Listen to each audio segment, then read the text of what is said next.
अस्सलामुअलैकुम। आज हम नाखून काटने का सुन्नत तरीका जानेंगे। जैसा कि आप सब जानते हैं, आज जुमातुल मुबारक है और जुमा के दिन नाखून काटना सुन्नत है। तो आज हम नाखून काटने का सुन्नत तरीका जानेंगे। उससे पहले अगर आपने इस चैनल को सब्सक्राइब, लाइक एंड शेयर नहीं किया तो काइंडली कर दीजिए। जब हम सुन्नत के मुताबिक नाखून काटेंगे तो हम अपने दाएं हाथ से शुरू करेंगे। सबसे पहले हम शहादत की उंगली का नाखून काटेंगे। एक बात आपको बताती चलूं, इससे पहली वीडियो में मैंने आपको हाथ की उंगलियों के इस्लामी नाम बताए हैं। अगर आपने अब तक इस चैनल को सब्सक्राइब नहीं किया तो काइंडली कर दीजिए ताकि आपको इससे पहले वाली वीडियो भी मिल जाए। जी, सबसे पहले हम अपनी शहादत की उंगली का नाखून काटेंगे।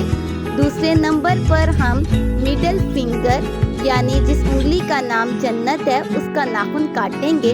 तीसरे नंबर पर हम फिंगर रिंग का नाखून काटेंगे यानी जिसका नाम अमानत है। चौथे नंबर पर हम अपनी छोटी उंगली जिसका नाम अमीन है उसका नाखून काटेंगे। फिर हम अपने बाएं हाथ की जानिब बढ़ेंगे और बाएं हाथ का नाखून काटने शुरू करेंगे।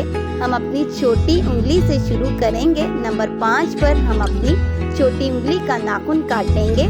फिर नंबर 6 पर हम जिस उंगली का नाम अमानत है उसका नाखून काटेंगे। नंबर 7 पर हम अपनी मिडल फिंगर जिसका नाम जन्नत है उसका नाखून काटेंगे। नंबर 8 पर हम अपनी शहादत की उंगली का नाखून काटेंगे। और फिर नंबर 9 पर हम अपने अंगूठे का नाखून जिसका नाम फर्ज है उसका नाखून काटेंगे। तरह हम अपनी हाथ की उंगलियों के नाखून काटेंगे। आपको ये तरीका आपकी स्क्रीन पर भी नज़र आ रहा होगा। अब हम अपने पाँव की जानिब बढ़ेंगे। हम अपने दाएं पाँव के नाखून काटना शुरू करेंगे। हम अपनी छोटी उंगली से शुरू करेंगे और अंगूठे तक काटेंगे दाएं पाँव के नाखून, और इसी तरह बाएं पाँव के नाखून हम अपने अंगूठे से शुरू करेंगे और छोटी उंगली पर ख़त्म करेंगे। आपको नाखून काटने का ये सुन्नत तरीका आपकी स्क्रीन पर वाज़ेह नज़र आ रहा है, इसलिए आप जब भी नाखून काटें तो सुन्नत के मुताबिक काटें।